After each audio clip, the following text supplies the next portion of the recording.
Hello students, Vande Mataram. Welcome to all of you in this session number 4 of chapter number 6 molecular basis of inheritance. Up to the previous session हमने discuss किया था DNA का structures क्या है, nucleotide, nucleoside, dinucleotide, polynucleotide का formations कैसे होता है. नेक्स्ट पॉइंट है पैकेजिंग ऑफ डीएनए हेलिक्स.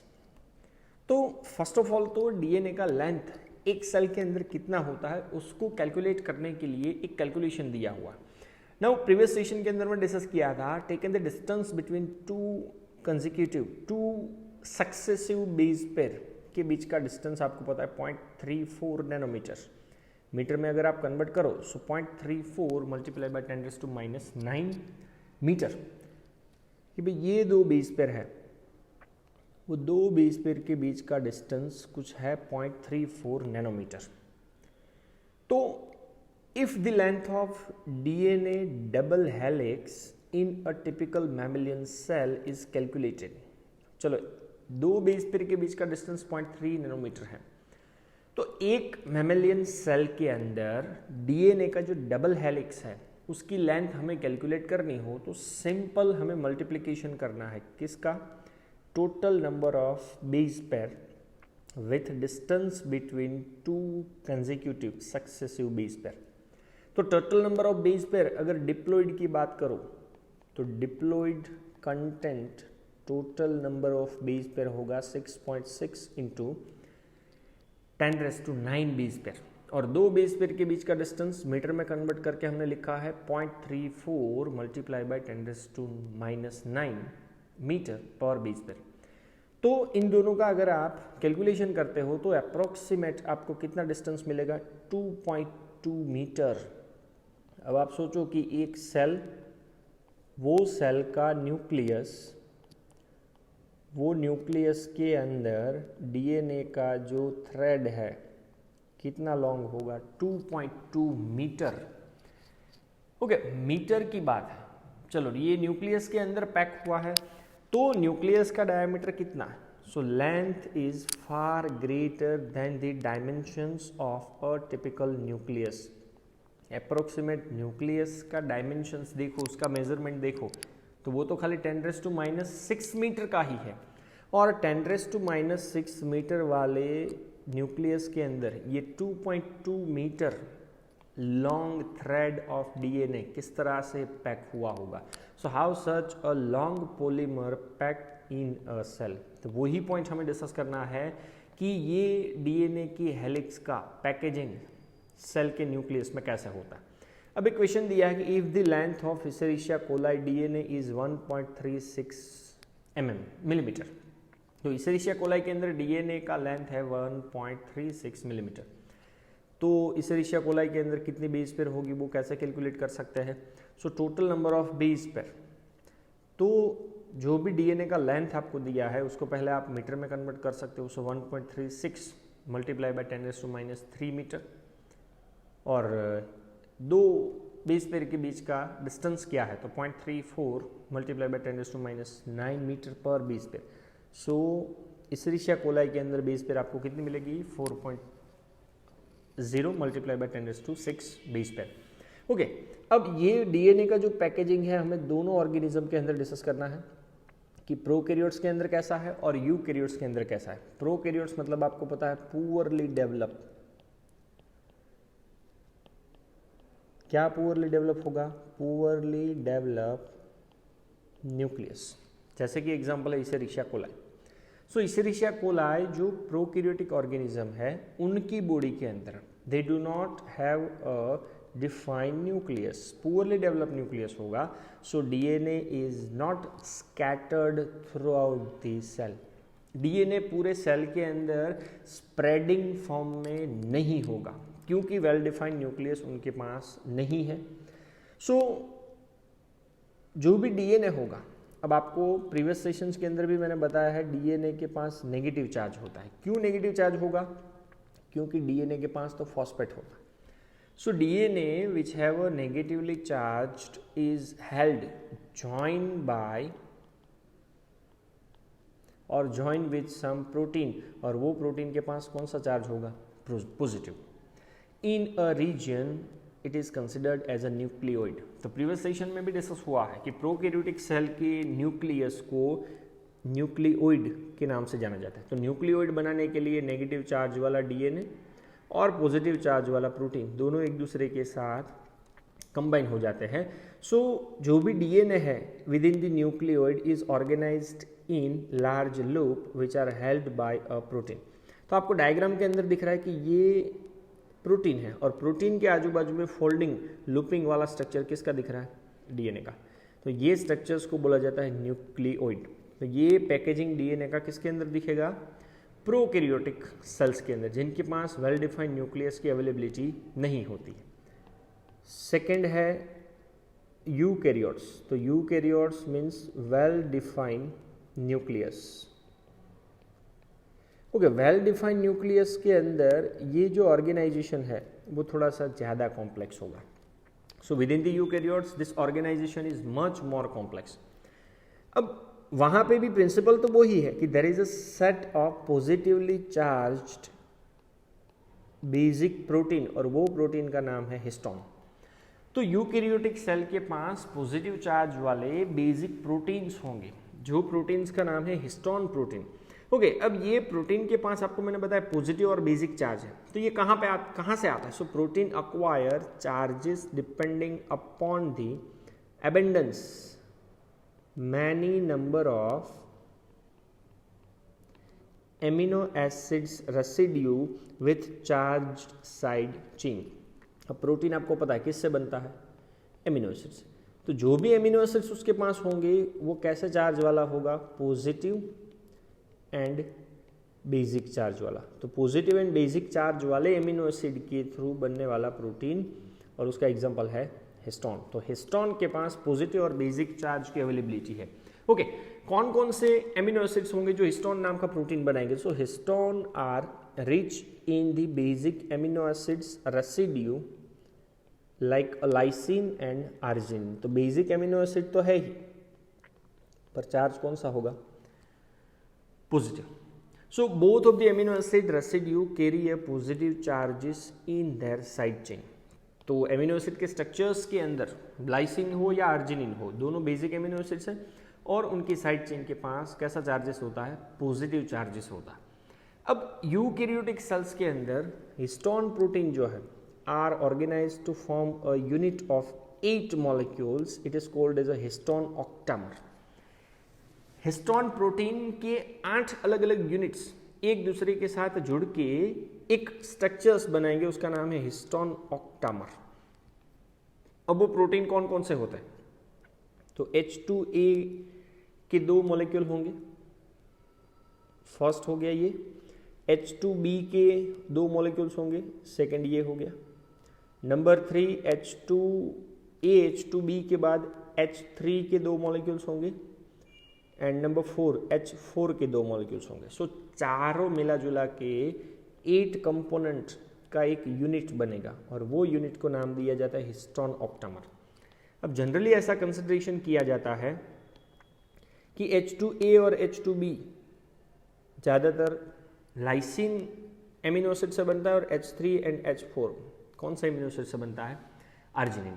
तो अल्टीमेटली ये हिस्टोन ऑक्टामर्स के पास चार्जेस हो गया पॉजिटिव एंड बेसिक। ओके, अब बात करते हैं डीएनए की। सो ऑब्वियसली आपको पता है डीएनए के पास कौन सा चार्ज है? Negative charge, because of the phosphate. So negative charge DNA is wrapped around the positive charge histone octamer to form a structure is called as a nucleosome. तो eukaryote के अंदर न्यूक्लियस में well organise structures जो दिखेगा उसका नाम है nucleosome. कैसे बनेगा? ऑब्वियसली हिस्टोन ऑक्टामर जो पॉजिटिव चार्ज वाला प्रोटीन है उसके आजू बाजू में नेगेटिव चार्ज वाले डीएनए का रैपिंग हो करके जो स्ट्रक्चर बनेगा वो स्ट्रक्चर का नाम है न्यूक्लियोसोम। तो अब आप स्क्रीन के ऊपर देख रहे हो कि पैरोट कलर का जो पूरा ग्लोब है वो है हिस्टोन ऑक्टामर। जो हिस्टोन ऑक्टामर के अंदर 4 टाइप के प्रोटीन्स आपको दिखेंगे। तो 4 टाइप के प्रोटीन्स में आप एक लिख सकते हो H2A, H2B, H3 and H4। और चारों के कितने कितने मॉलिक्यूल्स होंगे? दो मॉलिक्यूल्स, और उसके आजू बाजू में ये जो दिख रहा है वो डीएनए का थ्रेड, तो ये नेगेटिव चार्ज वाला और प्रोटीन पॉजिटिव चार्ज वाला मॉलिक्यूल। तो डीएनए के मॉलिक्यूल्स का रैपिंग हो करके हिस्टोन ऑक्टामर के साथ जो स्ट्रक्चर आपको दिख रहा है वो स्ट्रक्चर को बोला जाता है न्यूक्लियोसोम। सो हिस्टोन मॉलिक्यूल का ये कोर के आजू बाजू में डीएनए का रैपिंग। डीएनए के मॉलिक्यूल्स को लिंक करने के लिए यूज होने वाला एक हिस्टोन प्रोटीन जिसका नाम है लिंकर प्रोटीन, और वो H1 हिस्टोन के नाम से जाना जाता है। तो ये पूरा स्ट्रक्चर्स है न्यूक्लियोसोम का। इवन आप ये भी देख सकते हो न्यूक्लियोसोम का स्ट्रक्चर, तो जैसा मैंने आपको दिखाया वैसा ही है। ये अलग अलग 8 लोब है, H2A, H2B, H3, H4 के, और ये रेड कलर का पार्ट है डीएनए का मॉलिक्यूल्स जो रैप हुआ है, और डीएनए के मॉलिक्यूल्स को लिंक करने वाला H1 हिस्टोन जिसको लिंकर के नाम से भी हम लोग कंसिडर कर सकते हैं। ओके, अब एक न्यूक्लियोसोम के अंदर डीएनए के मॉलिक्यूल्स को यहाँ से स्टार्ट करो और यहाँ पे ख़त्म करो, तो डीएनए के मॉलिक्यूल की लेंथ एक न्यूक्लियोसोम के अंदर जनरली कितने बेस पेयर की होती है? So typical nucleosome contains 200 base pair of DNA helix. कि एक न्यूक्लियोसोम के पास 200 एक न्यूक्लियोसोम के पास 200 बेस पेयर डीएनए के हेलिक्स की हो सकती है। ओके, नाउ ये जो न्यूक्लियोसोम है constitute the repeating unit of a structure in the nucleus is called as a chromatin, which is thread-like stained colored body seen in the nucleus.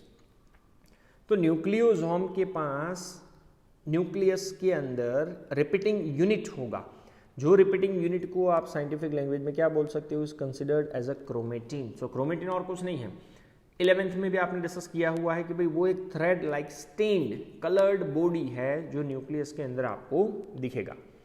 So nucleosome in chromatin, तो chromatin के अंदर nucleosome are seen as a beads on string, कि भाई ये एक छोटा सा beads है और वो बिड्स के आजू बाजू में इस तरह से थ्रेड का रैपिंग हुआ है। सो ये स्ट्रक्चर्स दिख रहा है, looks like a beads on a string when view under the electron microscope. तो जब भी इलेक्ट्रॉन माइक्रोस्कोप के अंदर न्यूक्लियोसोम को देखा जाता है क्रोमेटिन में, तो वो बिड्स ऑन स्ट्रिंग जैसा स्ट्रक्चर्स दिखेगा। तो ये है बिड्स और ब्लैक कलर का है स्ट्रिंग। तो अब आप डायग्राम देख सकते हो। तो पहला है क्रोमोसोम। चलो, क्रोमोसोम को अगर आप सेपरेट करते हो तो क्या बनता है? Chromatin fibres. अब क्रोमेटिन फाइबर्स के अंदर आपको क्या दिखेगा? न्यूक्लियोसोम। तो न्यूक्लियोसोम में ये आपको दिख रहा है स्ट्रिंग, और वो स्ट्रिंग के बाद ये है बिड्स। तो बिड्स मतलब होगा प्रोटीन, स्ट्रिंग मतलब होगा DNA. So beads on a string, so DNA wound on nucleosome. और उसको भी और जूम करके आप देखो तो आपको क्या दिखेगा? डीएनए का डबल हेलिकल स्ट्रक्चर। और ये इलेक्ट्रॉन माइक्रोस्कोप से लिया हुआ एक पिक्चर है, किसका है? बिड्स ऑन स्ट्रिंग का। ओके, अब एक क्वेश्चन पूछा हुआ है कि भाई टोटल नंबर ऑफ न्यूक्लियोसोम एक सेल के अंदर कितने होंगे? तो आपको पता है कि बेस पेयर की अगर आप बात करो तो generally total number of base pair body के अंदर कितनी है? तो वो बेस पेयर टोटल बॉडी के अंदर है 6.6 इंटू 10⁹ बेस पेयर है। और एक न्यूक्लियोसोम के अंदर कितनी बेस पेयर है? 200 बेस पेयर है। तो अप्रोक्सीमेट आप देख सकते हो 3.3 into 10⁷। In short approximate 30 million number of nucleosome आपको एक सेल के अंदर दिखेंगे। So the beads on string structure in chromatin is packaged to form a chromatin fibers that are further coiled and condensed to become a short at metaphase stage of cell division to form a chromosome. अब आपको मैंने 11th में भी ये point बताया हुआ कि ये बिड्स ऑन स्ट्रिंग, तो नीचे से अगर आप ऊपर जाओ तो डीएनए का डबल हेलिकल स्ट्रक्चर प्रोटीन के आजू बाजू में रैप करके क्या बनाएगा? बिड्स ऑन स्ट्रिंग मतलब न्यूक्लियोसोम। न्यूक्लियोसोम क्रोमेटिन फाइबर में पैक होते हैं और ये क्रोमेटिन फाइबर मेटाफेज नाम के स्टेज पे कंडेंस्ड होगा और उसका नाम क्या हो जाएगा, it is considered as a chromosome. Okay, so in a typical nucleus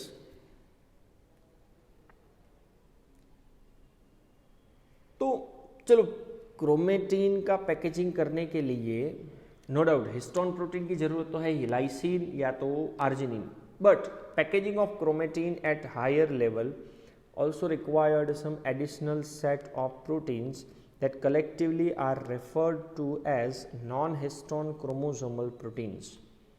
तो नॉन हिस्टोन क्रोमोसोमल प्रोटीन्स की भी जरूरत आपको पड़ेगी, क्योंकि अगर हायर लेवल पे आपको क्रोमेटिन नाम के सब्सटेंस को पैक करना है तो। और ये नॉन हिस्टोन क्रोमोसोमल प्रोटीन कौन से एमिनो एसिड से बनेंगे, tyrosine as well as tryptophan. Okay, now typical nucleus, तो टिपिकल न्यूक्लियस के लिए आपको वर्ड यूज करना है किसका, यूकैरियोट्स, मेजोरिटी कंडीशन के अंदर।